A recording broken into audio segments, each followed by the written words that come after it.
إن الحمد لله الصلاة والسلام على أشرف رسول الله وعلى آله وصحبه الفائزين برضا الله أما بعد إن أريد إلا الإصلاح ما استطعت وما توفيقي إلا بالله عليه توكلت وإليه أنيب. പ്രിയമുള്ള സഹോദരങ്ങളെ, സുഹൃത്തുക്കളെ, ഓരോ വിശ്വാസികളും ഏറ്റവും അധികം കടപ്പെട്ടിരിക്കുന്ന ഒന്നാം തലമുറയിൽപ്പെട്ട മുഹമ്മദ് നബി സല്ലല്ലാഹു അലൈഹി വസല്ലമയുടെ സഹാബത്തിനെ സംബന്ധിച്ചാണ് ഈ ളുഹർ കഴിഞ്ഞുള്ള സമയങ്ങളിൽ നമ്മൾ ചർച്ച ചെയ്തു വരുന്നത്. നമ്മുടെ കഴിഞ്ഞ ജുമുഅകളിലും അതിനുശേഷവുമെല്ലാം ഇത്തരം വിഷയങ്ങളെ സംബന്ധിച്ച് നമ്മൾ സംസാരിക്കുകയും പല കാര്യങ്ങളും നമ്മൾ പഠിക്കുകയും മനസ്സിലാക്കുകയും ചെയ്തു. നമ്മൾ അറിയുന്ന മനസ്സിലാക്കുന്ന കാര്യങ്ങൾ അല്ലാഹു നാഫിആയി നമ്മുടെ ജീവിതത്തിൽ തരുമാറാകട്ടെ. നബി സല്ലല്ലാഹു അലൈഹി വസല്ലം അല്ലാഹുവിനോട് നടത്തിയ ദുആകളിൽ ഒന്ന്, അല്ലാഹുമ്മ ഇന്നി അസ്അലുക ഇൽമൻ നാഫിഅൻ, അല്ലാഹുവേ നാഫിആയ ഇൽമ്, ഉപകാരപ്രദമായ ഇൽമ് ഞങ്ങൾക്ക് പ്രദാനം ചെയ്യണേ എന്നാണ്. ഞങ്ങൾക്ക് തരരുത് എന്ന് അല്ലാഹുവിനോട് ദുആ ചെയ്ത്, അല്ലാഹുമ്മ ഇന്നി അഊദു ബിക മിൻ ഇൽമിൻ ലാ യൻഫഅ, നാഫി അല്ലാത്ത വിജ്ഞാനം, ഉപകാരം ഇല്ലാത്ത വിജ്ഞാനം, അറിവ് ഞങ്ങൾക്ക് തരരുത് എന്നും അല്ലാഹുവിന്റെ റസൂല് ദുആ ചെയ്തിട്ടുണ്ട്. നമ്മൾ മനസ്സിലാക്കണം, ഓരോ സ്വഹാബിയും അള്ളാഹുവിന്റെ സെലക്ഷനാണ്. റബ്ബിന്റെ സെലക്ഷൻ എന്ന് പറയുമ്പോൾ അള്ളാഹുവിന് വലിയ പദ്ധതികൾ, നമ്മൾ വിചാരിക്കുന്ന പോലെ നമ്മുടെ പദ്ധതികളല്ല അള്ളാഹുവിന്റെ പദ്ധതികൾ. റബ്ബിന്റെ പദ്ധതികളൊക്കെ വലിയ പദ്ധതികളാണ്. നമുക്ക് പ്രയാസകരമായി തോന്നുന്നത് അതുവഴി അള്ളാഹു വലിയ വിജയങ്ങൾ നേടിയെടുക്കും. നമ്മൾ ഖുത്ബയിൽ മനസ്സിലാക്കിയ ഇസ്രായേലരുടെ സംഭവം തന്നെ അതിന് വലിയ തെളിവാണ്. ഒന്നുമല്ലാതെ അലഞ്ഞു നടന്ന മരുഭൂമിയില് എവിടേക്ക് പോകണമെന്ന് പോലും അറിയാതെ നടന്ന ഇസ്രായേൽ അള്ളാഹുവിനോട് ദുആ ചെയ്ത് അവരുടെ പ്രവാചകർ അവരെ നയിച്ചുകൊണ്ട് നടന്ന മൂസാ നബിക്ക് ശേഷമുള്ള നബിയോട് ഞങ്ങൾക്കൊരു ഭരണാധികാരിയെ അല്ലെങ്കിൽ ഞങ്ങളെ നയിക്കുന്ന ഒരാളെ തരണേന്ന് ചോദിച്ചിട്ട് അള്ള കൊടുത്തത് ചെരുപ്പൂത്തിയാണ്. അപ്പോ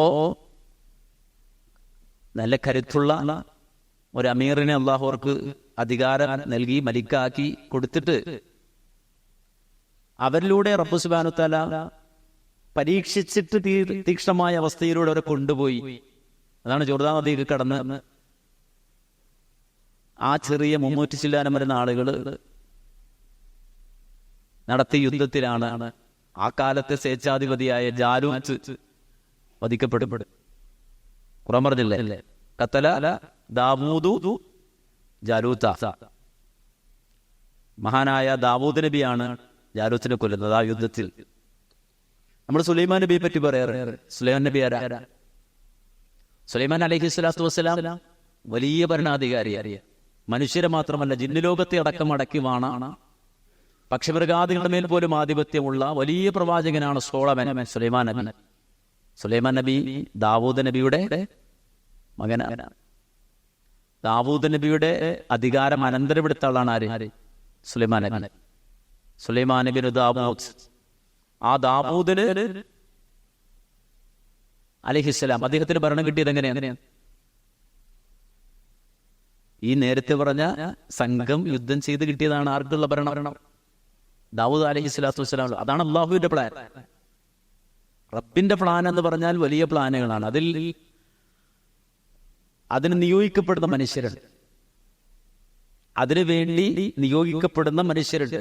ആ മനുഷ്യരുടെ തീക്ഷ്ണമായ ഇടപെടലുകളും പ്രാർത്ഥനയും സമർപ്പണവുമാണ് ആ വലിയ വിജയങ്ങൾ ലോകത്തിന് കിട്ടാൻ കാരണമായി തീരുന്നത്. അതുവഴി അവർക്ക് വലിയ പ്രതിഫലം ലഭിക്കും. അതിന് പ്രവർത്തിച്ച ആളുകൾക്ക് വലിയ പ്രതിഫലം ലഭിക്കും. അത്തരത്തിൽ ചരിത്രത്തിൽ സ്ഥാനം നേടിയ ഒരു സ്വഹാബി നമുക്കെല്ലാവർക്കും അദ്ദേഹം സുപരിചിതനാണ്. അദ്ദേഹത്തെ അറിയാത്ത വിശ്വാസികൾ ഉണ്ടാവാൻ സാധ്യതയില്ല.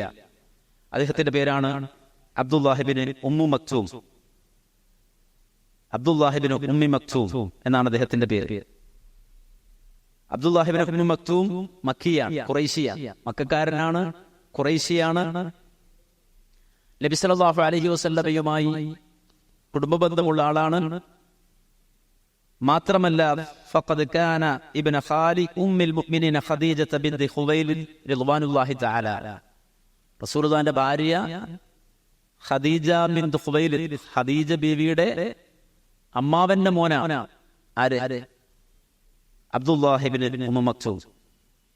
അദ്ദേഹത്തിന്റെ ഉപ്പാടെ പേര് ഖൈസ് ബിൻ സായിദ് എന്നാണ്. ഉമ്മയുടെ പേര് ആതിഖ എന്നാണ്, ആതിഖ ബിൻത് അബ്ദില്ല എന്നാണ്.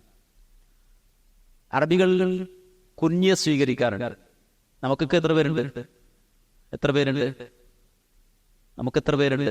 പേര് നേം. സാധാരണ ഒരു പേര്. പിന്നെ ചിലപ്പോ ഈ കോഴിക്കോട് ഭാഗത്തേക്ക് ഇരുന്നാല് കുഞ്ഞാനെ എന്നൊക്കെ ഒരു പേരുണ്ടാവും, അല്ലേ? ഒരു പേരുണ്ട, വീട്ടിൽ വിളിക്കുന്ന ഒരു പേരുണ്ടാവും, അല്ലേ? അറബികൾക്ക് ഒന്നിലധികം പേരുകൾ ഉണ്ടാവും. ഒരു അസ്ലി പേരുണ്ടാവും, പിന്നെ കുഞ്ഞ എന്ന് പറയും. സാധാരണ കുഞ്ഞ സ്വീകരിക്കല് മൂത്ത മകൻ അല്ലെങ്കിൽ മകനുടെ പേര് ചേർത്തിട്ടായി. മുഹമ്മദ് നബിയുടെ കുഞ്ഞ് എന്താ? മുഹമ്മദ് റസൂലുള്ളാഹിന്റെ പേരെന്താ? റസൂലുള്ളാഹിന്റെ പേരെന്താ? മുഹമ്മദ് സല്ലല്ലാഹു അലൈഹി വസല്ലം. റസൂലുള്ളാഹിയുടെ കുഞ്ഞ് എന്താ? കുഞ്ഞ. അൽ അമീൻ എന്നൊരു പേരാണ്, വിളിപ്പേരാണ്. കുഞ്ഞല്ല, കുഞ്ഞ അബുൽ ഖാസിം. എന്താണ്? അബുൽ ഖാസിം. റസൂലുള്ളാഹിന്റെ മകനാണ് ആര്? ഖാസിം. അപ്പൊ മൂത്ത മക്കളുടെ പേരിലേക്ക് അബു ചേർത്തിട്ട് അബുൽ ഖാസിം, അതാണ് കുഞ്ഞ എന്ന് പറയും. പിന്നെ അവർക്ക് വിളിപ്പേരുണ്ടാവും, അതാണ് അൽ അമീൻ, ലഖബ്. അത് വിളിപ്പേര് വരുന്നതാണ്. സൈഫുള്ള, നമ്മൾ കഴിഞ്ഞ ദിവസം മനസ്സിലാക്കിയതുപോലെ ഇതൊക്കെ പിന്നെ വരുന്ന വിളിപ്പേര്. ഈ പേരുണ്ടാവും. ഏതെങ്കിലും ഒരു പേരിൽ അവർ സുഹൃത്ത് നേടും. സുഹൃത്ത് വെച്ചാൽ ആ പേര് അവർക്ക് ഫിക്സ് ആവും. ചിലപ്പോൾ ഒറിജിനൽ പേരൊന്നും കിട്ടിക്കണമെന്നില്ല. ഇപ്പൊ ഉമ്മു മക്തൂം, ആ ഉമ്മു മക്തൂമിന്റെ യഥാർത്ഥ പേരെന്താ? നിങ്ങൾ ശ്രദ്ധിക്കാൻ വേണ്ടിയിട്ട് ചോദിക്കണം കേട്ടോ, അല്ലാതെ പരീക്ഷിക്കല്ല. നിങ്ങളുടെ ശ്രദ്ധ കിട്ടാൻ വേണ്ടിയിട്ടാണ് ചോദിക്കുന്നത്. ഉമ്മു മക്തൂമിന്റെ യഥാർത്ഥ പേരെന്താ?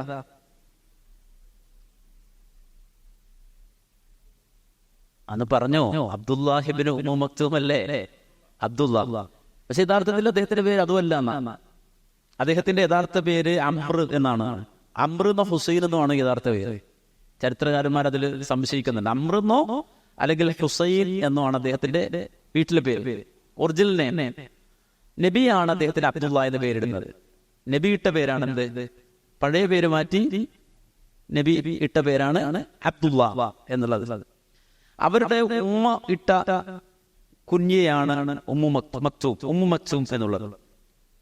അതവരുടെ ഉമ്മ ഇട്ട പേരാ. ആരുടെ? ഈ അബ്ദുള്ള എന്നവർക്ക് ഉമ്മ ഇട്ട പേരാണ്. സാധാരണ കുഞ്ഞ ഇടൽ, കുഞ്ഞ എന്ന് പറഞ്ഞാൽ മനസ്സിലായില്ലേ? മൂത്ത മകളുടെ പേര് ചേർത്തിട്ട് അവിടെ അബ് ചേർത്ത്, അല്ലെങ്കിൽ സ്ത്രീകളാണെങ്കിൽ ഉമ്മ ചേർത്ത്. ഇപ്പൊ നമ്മൾ കഴിഞ്ഞ ദിവസം പഠിച്ചു ഉമ്മു സലമ. ആ ഉമ്മു സലമയുടെ ഭർത്താവിന്റെ പേരെന്താ? അബൂ സലമ. അബൂ സലമ. അപ്പൊ അബൂ സലമ എന്ന് വെച്ചാൽ ഇവർക്ക് സലമ എന്നൊരു കുട്ടിയുണ്ട്. അപ്പൊ കുട്ടിയുടെ പേര് അബൂ സലമ. ഉമ്മ എന്ത് പേരിട്ടു? ഉമ്മു സലമ. ഇതുപോലെ അബ്ദുള്ള എന്ന ഈ വ്യക്തി ജനിച്ചപ്പോൾ തന്നെ അദ്ദേഹം അന്ധനാണ്. ഖത്തമ എന്ന് വെച്ചാൽ മറഞ്ഞു എന്നാണ്, മറച്ചു. മക്തൂം മറക്കപ്പെട്ട ആള്. എന്ത്? കാഴ്ച. അങ്ങനെ ഉമ്മ ഇട്ടതാണ് കുഞ്ഞിയ. ആർക്ക്? ഈ മഹാനായ വ്യക്തിത്വത്തിന് ഉമ്മ ഇട്ട പേരാണ് ഉമ്മു മക്തൂം. എന്നുവെച്ചാൽ കാഴ്ചയില്ലാത്ത ആള് എന്നർത്ഥമാണ്. അത് ഉമ്മ തന്നെ ഇട്ടുകൊടുത്ത ഒരു പേരാണ് മനസ്സിലാക്കുക. ഒരു കാര്യം നമ്മൾ തിരിച്ചറിയേണ്ടത് എന്താന്ന് ചോദിച്ചാല്, നബി സല്ലല്ലാഹു അലൈഹി വസല്ലം പറഞ്ഞൊരു വാചകം, ഇത് ഇബ്തലൈതു അബ്ദി. അല്ലാഹ് പറയാണ്, ഇന്നല്ലാഹ തആല ഇബ്തലൈതു അബ്ദി ബിഹബീബത്തൈനി ഫസബറ അഖൽതുഹു മിൻഹുമാ അൽ ജന്നത്തു യുരീദു ഐനൈഹി. ഒരു ആളെ അള്ളാഹു പരീക്ഷിച്ചു. എങ്ങനെ? അയാൾക്ക് ഏറ്റവും പ്രിയപ്പെട്ട രണ്ട് ഹബീബത്തുകളെ അഥവാ രണ്ട് കണ്ണുകളെ അല്ലെങ്കിൽ കാഴ്ചയെ എടുത്തു കളഞ്ഞ അള്ളാഹു ഒരാളെ പരീക്ഷിച്ചു. ഒരു അന്ധനായ ഒരാളുണ്ടെന്ന് വിചാരിക്കുക. ആ അന്ധനായ ഒരാൾ ഫസബറ, അയാൾ ക്ഷമിച്ചു. എന്തിന്റെ പേരിൽ? ഈ കാഴ്ചയില്ലാത്തതിന്റെ പേരിൽ ക്ഷമിച്ചു. കാഴ്ചയില്ലാത്തതിന്റെ പേരിൽ ക്ഷമിച്ചാൽ അള്ളാഹു അള്ളാഹു അയാൾക്ക് സ്വർഗം ഉറപ്പാക്കി. ആർക്ക്? കാഴ്ചയില്ലാത്ത. ഈ കാഴ്ചയില്ലാത്ത ആളെന്ന് വെച്ചാൽ നമ്മൾ അത്ര നിസ്സാരരായി കാണണ്ട. കാഴ്ചയില്ലാത്ത ആളെ അത്ര നിസ്സാരരായി കാണണ്ട. നമ്മളെക്കാളും പവർ ഉണ്ടായിരിക്കും ആർക്ക്? ഇപ്പൊ നമുക്കുണ്ട് ISM റിവാർഡ് എന്ന് പറയുന്ന സംവിധാനം. ഈ കാഴ്ചയില്ലാത്ത ആളുകൾ, കേൾവിക്കുറവുള്ള ആൾ, കേൾവിയില്ലാത്ത ആളുകളൊക്കെ ഉള്ളൊരു സംഗമമാണ്. ഒരു മീറ്റിംഗ് വെച്ചു അവരുടെ കോഴിക്കോട്. അപ്പൊ ഞാനങ്ങനെ കീറി ചെന്നിട്ട് സലാം പറഞ്ഞു. സലാം മുടക്കി. മാത്രമല്ല വിശേഷം ചോദിക്കണം, എപ്പോ എത്തി, എവിടെ നിന്ന് വന്നു, ഇവരെന്നെ കണ്ടോ, ഇവരെങ്ങനെ വിശേഷിച്ച് ചോദിക്കണേ. അപ്പോൾ ഞാൻ വരുമ്പോൾ തന്നെ അവർക്ക് മനസ്സിലായി. അപ്പൊ ഞാൻ ചോദിച്ചു അവരോട്, നിങ്ങൾക്ക് എന്നെ മനസ്സിലായത്? നിങ്ങൾ കണ്ടില്ലല്ലോ, ഇതെങ്ങനെ നിങ്ങൾക്ക് എന്നെ മനസ്സിലായത്? അപ്പൊ അവർ പറഞ്ഞെടുത്ത സംഗതി, മൗലവി ഞങ്ങളിങ്ങനെ നടന്നു പോകുമ്പോ, റോഡിലൂടെ നടന്നു പോകുമ്പോ ഒരു മതിലുണ്ടെന്ന് വിചാരിക്കുക. ആ മതിലിന്റെ മധ്യഭാഗം പൊളിഞ്ഞു കിടക്കാന്ന് വിചാരിക്കുക. എങ്ങനെ? ഒരു നീണ്ട മതിൽ, ആ മതിലിന്റെ മധ്യഭാഗം കുറച്ച് ഭാഗം തീർക്കുന്നുണ്ട്, പൊളിഞ്ഞു കിടക്കുന്നുണ്ട്.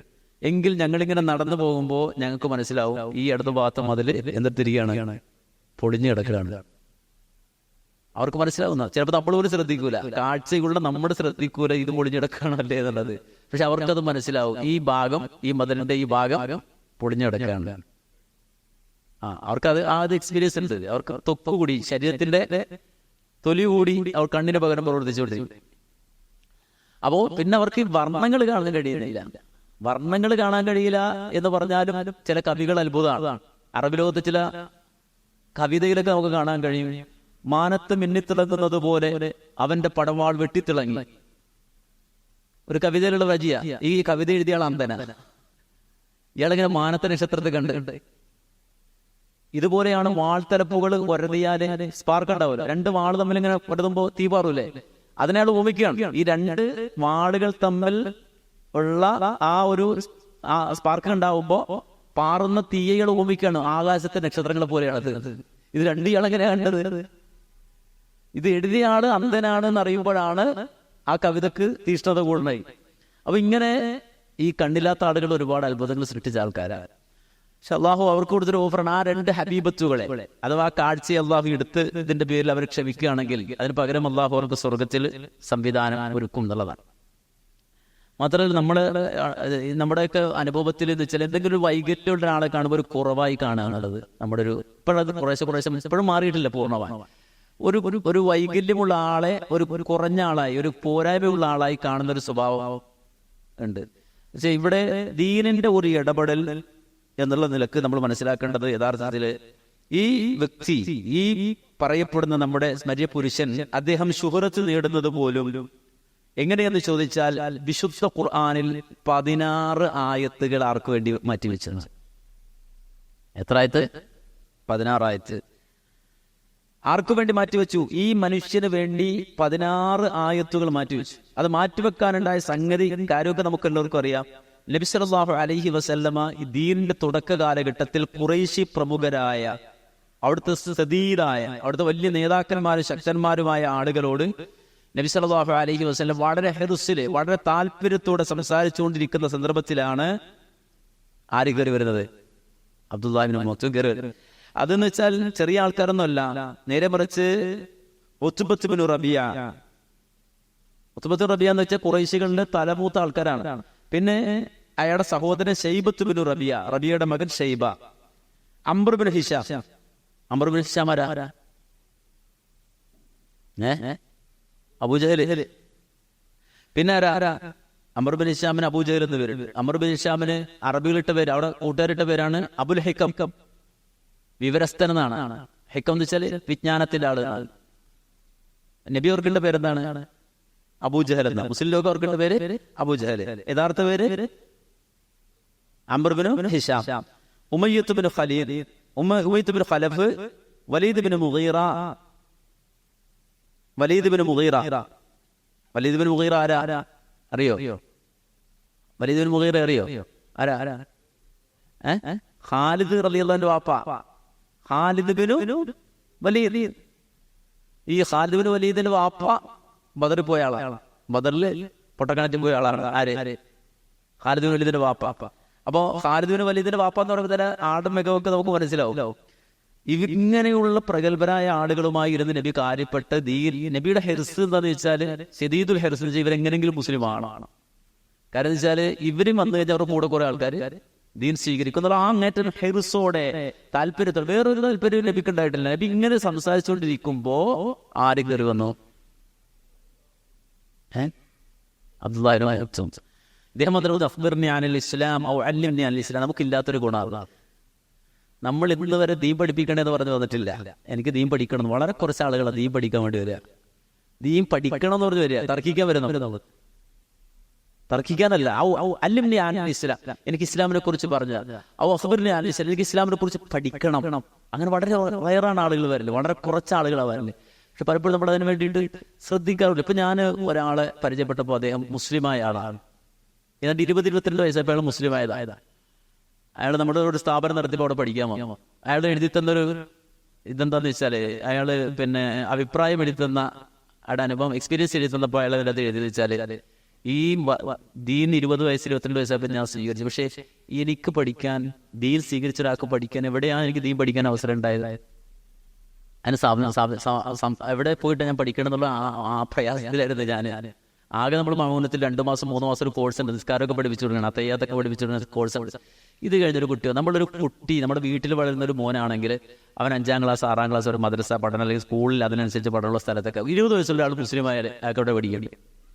അയാളോട് ദീൻ പഠിക്കാൻ പോണേ. നമ്മൾ ദീൻ പഠിക്കുന്നിടത്ത് പോയിട്ട് അയാൾ പഠിക്കണം. കാരണം നമുക്ക് 20, 25, 30 വയസ്സായ ആൾക്കാരാണ്. നമ്മൾ ദീൻ പഠിക്കുന്നിടത്ത് പോയിട്ടാണ് അയാൾ. നമ്മളെവിടെ ദീൻ പഠിക്കാൻ പോണേ?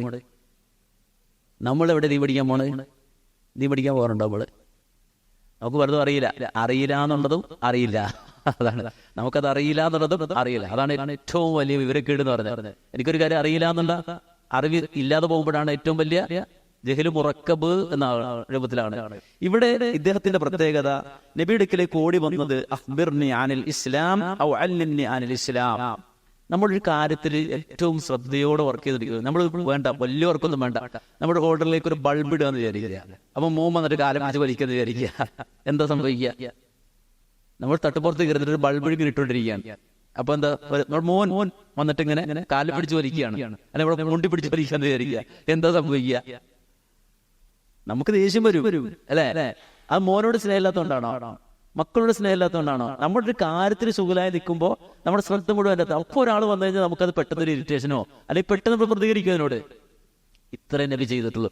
റസൂലുള്ളാഹിക്ക് നബി ഒരു തെറ്റ് ചെയ്തിട്ടില്ല കേട്ടോ. റസൂലുള്ളാഹി ഒരു തെറ്റ് ചെയ്തില്ല. അങ്ങനെ ആരും തെറ്റിദ്ധരിക്കരുത്. നബി എന്തോ അബദ്ധം ചെയ്തു, അങ്ങനല്ല, അബദ്ധമല്ല ചെയ്തത്. ഒരു കാര്യത്തിൽ ഹെർസോടെ ഇരിക്കുമ്പോൾ അതിനിടയ്ക്ക് ഒരാൾ കയറി വന്നാൽ, ഇപ്പോൾ ഒരു കാര്യം പഠിച്ചുകൊണ്ടിരിക്കുകയാണെങ്കിൽ വായിച്ചുകൊണ്ടിരിക്കുകയാണെങ്കിൽ ഒരാൾ കയറി വന്നാൽ നമുക്ക് പെട്ടെന്നൊരു പ്രതിഫലനം ഉണ്ടാവും. നമ്മുടെ സ്വാഭാവികമാണ്. ഇതുപോലെ റസൂലുള്ളാഹി പെട്ടെന്ന് മുഖം ചുളിച്ചു പോയി. ഇവരോട് ഇങ്ങനെ ഹെർസോട് സംസാരിക്കുമ്പോൾ അഖ്ബിർനി അനിൽ ഇസ്ലാം ഇടയിൽ കൂടെ കയറി വന്നിട്ട് ഇദ്ദേഹത്തിന് ഇത് കാണാനും കഴിയില്ല. എന്താ സദസ്സ്, ആരായിരിക്കണമെന്നോ അദ്ദേഹം കാണുന്നില്ല, അറിയുന്നില്ല. നബി സല്ലല്ലാഹു അലൈഹി വസല്ലമ മുഖം ചുളിച്ചു. നബി തിരിഞ്ഞു കളഞ്ഞു. ഈ തിരിഞ്ഞു കളഞ്ഞ ഒറ്റ കാരണത്താൽ വിശുദ്ധ ഖുർആനിൽ 16 ആയത്തുകൾ. 16 ആയത്ത് നമുക്ക് എല്ലാവർക്കും അറിയാം. അറിയുന്ന ആൾക്കാർ ഓദിക്കോ, കൂടെ ഓദിക്കോ. أعوذ بالله من الشيطان الرجيم. بسم الله الرحمن الرحيم. عبس وتولى أن جاءه الأعمى وما يدريك لعله أن يزكى أو يذكر فتنفعه الذكرى أما من استغنى فأنت له تصدى وما يدريك وما عليك ألا يزكى وأما من جاءك يسعى وهو يخشى فأنت عنه تلهى كلا إنها تذكرة فمن شاء ذكره في صحف مكرمة مرفوعة مطهرة بأيدي سفرة كرام بررة. ഇങ്ങനെ 16ഓളം ആയത്തുകൾ ഇറങ്ങി. എന്താ പറയുന്നത്? അബസ. അബസ എന്ന് വെച്ചാൽ മുഖം ചുളിച്ചു. വതവല്ല, തിരിഞ്ഞുകളയുകയും ചെയ്തു. അത് ഖുർആനൊരു നബിയോടുള്ളൊരു മഹത്വവും ബഹുമാനവും കൊണ്ട് അങ്ങനെ പറഞ്ഞത്. എങ്ങനെ? അബസ്ത എന്നല്ല പറഞ്ഞത്. നിങ്ങൾ മുഖം ചുളിച്ചു, വതവല്ല നിങ്ങൾ തിരിഞ്ഞു, അങ്ങനെയല്ല പറഞ്ഞത്. എന്താ പറഞ്ഞത്? അബസ. അദ്ദേഹം മുഖം ചുളിച്ചു. വതവല്ല തിരിഞ്ഞു കളയുകയും ചെയ്തു. എപ്പോ? അൻജാഹുൽ അഅ്മാ അദ്ദേഹത്തിന്റെ അടുക്കൽ ഒരു അന്ധൻ വന്നപ്പോ വമാ യുദ്രീക നിങ്ങൾക്ക് എന്തറിയാം ലഅല്ലഹു യസ്സക്ക വന്നയാള് തസ്കിയത്ത് നേടിയേക്കാം. ഇരിക്കുന്ന ഇമാമന്മാരെക്കാൾ നല്ലത് വന്ന ആള് നന്നായേക്കാം. ഔ യദ്ക്കറു ഫതൻഫഅഹു ദിക്ർ അല്ലെങ്കിൽ ഉത്ബോധനം അദ്ദേഹത്തിന് ഉപകാരപ്പെട്ടേക്കാം. അമ്മാ മനസ്തഗ്ന എന്നാൽ ഞങ്ങൾ വലിയ ആളുകളാണ്, ഞങ്ങളെല്ലാം തികഞ്ഞവരാണ് എന്ന് പറഞ്ഞ് ഞങ്ങളുടെ മുന്നിലിരിക്കുന്ന ആളുകൾ ഫന്തലഹു തസദ്ദ നിങ്ങൾ അങ്ങോട്ട് നോക്കിയിരിക്കണം അവരെ. ഒമാ അലൈക അല്ലാ യസ്സക്ക അവർ നന്നായില്ലെങ്കിൽ നിങ്ങൾക്ക് എന്താ? ഇത്രയും റിസോർട്ട് അവരോട് ഇങ്ങനെ വർത്താനം പറയാൻ, ഓരോ പിടിച്ചു കിട്ടി വർത്താനം പറയാൻ അവർ നന്നായില്ലെങ്കിൽ നിങ്ങൾക്ക് എന്താ? എന്നാൽ താങ്കളുടെ അടുക്കിലേക്ക് വന്നയാള് നിങ്ങളുടെ അടുത്തേക്ക് ഓടി വന്നയാള്, അടുത്ത വാചകം എന്താ? നിങ്ങളുടെ അടുത്തേക്ക് ഓടി വന്ന ആള് ഇതാരാ പറയുന്നത്? നമ്മൾ ജുമയിൽ കേട്ടൊരായ എന്ത്? അലം യഅ്നിലില്ലദീന ആമനൂ അൻ തഖ്ശഅ ഖുലൂബുഹും ലിദിക്രില്ലാ അവർ ഖൽബിൽ ഖുശൂ ഉണ്ടാക്കാൻ ഇനിയും സമയമായില്ലയോ? ഇതാരോട് ചോദിച്ചു? അബ്ദുല്ലാഹ് ബിൻ മസ്ഊദ് റളിയല്ലാഹു അൻഹു പറയാൻ ഞങ്ങൾ ദീനിലേക്ക് വന്നിട്ട് 4 കൊല്ലമായിട്ടുള്ളൂ. അപ്പോഴാ ചോദിക്കണത് മനസ്സിലെന്തേ ഖുശൂ ഇല്ലാത്തത്, കൽബിലെന്താ ഖുശൂ ആകാത്തത്? കാര്യം ഖുശൂ ആണ് ഏറ്റവും പ്രധാനപ്പെട്ടത്. കാര്യം മുഹമ്മദ് നബിയുടെ ഉമ്മത്തിൽ നിന്ന് ആദ്യം എടുത്തുപോണ സംഗതി എന്താന്ന് റസൂല് പറഞ്ഞത്? ഖുശൂ ആണ്. എല്ലാം ഉണ്ടാവും, നിസ്കാരം ഉണ്ടാവും, നോമ്പുണ്ടാവും, എല്ലാം ഉണ്ട്. പക്ഷെ എന്തുണ്ടാവില്ല? ഖുശൂ. കൽബിന്റെ ഒരു തിളക്കലുണ്ട്, ആ തിളക്കൽ ഉണ്ടാവൂല.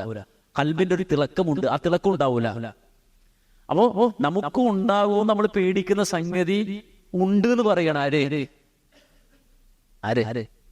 ആരെ പറഞ്ഞത്? വഹുവ യഖ്ശാ, അള്ളയല്ലേ പറഞ്ഞത്. അദ്ദേഹത്തിന്റെ കൽബിൽ എന്തുണ്ട്? ഖുശൂ ഉണ്ട്. വഹുവ യഖ്ശാ. അപ്പൊ ഒരാളെ സംബന്ധിച്ചിടത്തോളം അള്ളാഹു സർട്ടിഫൈ ചെയ്യുന്ന കൽബിൽ ഇതുണ്ട്, അയാളുടെ കൽബിൽ ഇതുണ്ട്. വേറെ ആർക്കും അത് പറയാൻ പറ്റില്ല. എന്റെ കൽബിൽ അതുണ്ടെന്ന് എനിക്ക് പറയാൻ പറ്റുമോ? നിങ്ങൾക്ക് പറയാൻ പറ്റുമോ? ഒരാൾക്കും പറയാൻ പറ്റില്ല. കാര്യം എന്താ വെച്ചാൽ അത് അള്ളാഹു പറയേണ്ടതാണ്, റബ്ബ് പറയേണ്ടതാണ്. അത് അള്ളാഹു എഴുതി കൊടുത്തു. എഴുതിന്ന് മാത്രമല്ല, ലോകാവസാനം വരെയുള്ള സർവ്വ ഇമാമി, ഹറമിലെ ഇമാമാണെങ്കിലും ഇനി മസ്ജിദുൽ അഖ്സയിലെ ഇമാമാണെങ്കിലും വൈറ്റിലപ്പള്ളിയിലെ ഇമാമാണെങ്കിലും സാധാരണക്കാരന് ഓതാണെങ്കിലും ഒക്കെ ഓതണം. എന്ത്? വഹുവ യഖ്ശാ. എന്താ പറഞ്ഞതിന്റെ അർത്ഥം? അബ്ദുല്ലാഹി ഇബ്നു മക്തൂം ആരാണ്? ഖുശൂ ഉള്ള ആളാണ്, ഭക്തിയുള്ള ആളാണ്. അപ്പോ ഇതിനപ്പുറം ഒരു സർട്ടിഫിക്കറ്റ് ഒരാളെ സംബന്ധിച്ചിടത്തോളം ആവശ്യമില്ല. നമ്മളൊക്കെ ആണെങ്കിൽ ഒന്ന് ആലോചിക്കുകയാണ്, ആ സ്ഥാനത്ത് നമ്മളാണെങ്കിൽ അത് ചിന്തിച്ചു വെക്കുക. നമ്മുടെ ഒരു ആയുസ് മുഴുവൻ നമുക്കത് മതിയായോ? പോരെ? ഇങ്ങനൊരു സർട്ടിഫിക്കറ്റ് എനിക്ക് കിട്ടണമെങ്കിൽ സുബ്ഹാനല്ലാഹ്, എല്ലാ മീറ്റിങ്ങിലും വന്നിട്ട് ഞാൻ പറയും എന്ത് എന്നറിയില്ലേ, ഞാൻ മറ്റേ അബസയുടെ ആളാ അല്ലേ? നമുക്കത് മതി. നമ്മള് കാലാകാലം നമ്മൾ ഏതെങ്കിലും ഒരു പള്ളിയുടെ ഒരു വൈസ് പ്രസിഡന്റ് ആയിട്ട് ഏതെങ്കിലും ഒരു കമ്മിറ്റിയിൽ ഉണ്ടായാൽ മതി. എന്നറിയില്ലേ, ഞാൻ ആ വൈസ് പ്രസിഡന്റ്. ഏത് അന്ധകാലത്തെ ആ വൈസ് പ്രസിഡന്റ്. കാരണം നമുക്കത് വലിയ സംഗതിയാണ്. ഇത് ചെറിയ കേസല്ല. ഇത് റബ്ബ് സുബ്ഹാനഹു വ തആല ഒരാൾക്ക് സർട്ടിഫിക്കറ്റ് കൊടുക്കണം. അദ്ദേഹം ഖുശൂഉള്ള ഭക്തിയുള്ള ആളാണ്. നിങ്ങൾ മനസ്സിലാക്കണം, ഇത് നബി സല്ലല്ലാഹു അലൈഹി വസല്ലമക്ക് ഇറങ്ങിയതിനു ശേഷം, റസൂലുള്ളാഹി സ്വല്ലല്ലാഹു അലൈഹി വസല്ലമക്ക് ലഭിച്ചതിനു ശേഷം റസൂലുള്ളാഹ് ഏത് ഘട്ടത്തിൽ എപ്പോൾ ഉമ്മു മക്തൂം കയറി വന്നാലും നബി സല്ലല്ലാഹു അലൈഹി വസല്ലമ എഴുന്നേറ്റ് കൂട്ടിയില്ലേ, എന്നിട്ട് അദ്ദേഹത്തെ സ്വീകരിക്കും. എന്നിട്ട് ചോദിക്കും എന്തെങ്കിലും ആവശ്യമുണ്ടോ എന്ന് ചോദിക്കും. എത്ര തിരക്കിൽ നിന്നാലും നബി സല്ലല്ലാഹു അലൈഹി വസല്ലമ ഈ രൂപത്തിൽ അദ്ദേഹത്തിന്റെ ആവശ്യം ചോദിക്കുമായിരുന്നു എന്നാണ്. ഇനി നമ്മൾ മനസ്സിലാക്കേണ്ട മറ്റൊരു സംഗതി എന്താണെന്ന് ചോദിച്ചാൽ, ഈ ഒരു സർട്ടിഫിക്കറ്റ് കിട്ടിയ വ്യക്തി അദ്ദേഹം തന്നെയാണ്. നമുക്കറിയാം, മക്കയിൽ നിന്ന് മദീനയിലേക്ക് ആളുകൾ ഹിജ്റ പോയി. നമ്മൾ ആ ചരിത്രം പലതവണ പല സ്വഹാബികളുടെ കാര്യം പറയുമ്പോഴും നമ്മളിവിടെ പറയാറുണ്ട്. അതിൽ ആദ്യം ഹിജ്റ പോയ ആളുകളുടെ പേരുകൾ എണ്ണിപ്പറയപ്പെട്ടിട്ടുണ്ട്. ആദ്യം ഹിജ്റ പോയ ആളുകളുടെ പേരുകൾ പറയപ്പെട്ടിട്ടുണ്ട്. എങ്ങോട്ട് ഹിജ്റ പോകുമ്പോ അതിൽ ഇമാം ബുഖാരി തന്റെ സ്വഹീഹിൽ ഒരു അധ്യായം കൊണ്ടുവന്ന് പറയുന്ന ഒരു സംഗതിയുണ്ട്. ബാബു മഖ്ദമി നബി സല്ലല്ലാഹു അലൈഹി വസല്ലം വഅസ്ഹാബിഹിൽ മദീന. നബിയും സ്വഹാബികളും മദീനയിലേക്ക് പോയതിനെ സംബന്ധിച്ച് പറയുന്ന അധ്യായം. അവിടെ ആദ്യം മദീനയിലേക്ക് പോയ ആളുകളുടെ പേരുകൾ പറയുന്നുണ്ട്. അതിൽ പറയുന്നുണ്ട് അവ്വലു മൻ ഖദിമ അലൈനാ മുസ്അബ് ഇബ്നു ഉമൈർ. ആദ്യം പോയ ആളാരാ? മുസ്അബ് ഇബ്നു ഉമൈർ, നമുക്കറിയാം അദ്ദേഹമാണ് ആദ്യം പോയത്. അതോടൊപ്പം പിന്നെ പോയതാരാ? വബിനു ഉമ്മി മക്തൂം. പിന്നെ ആരാ പോയത്? ഹിജ്റ പോയത്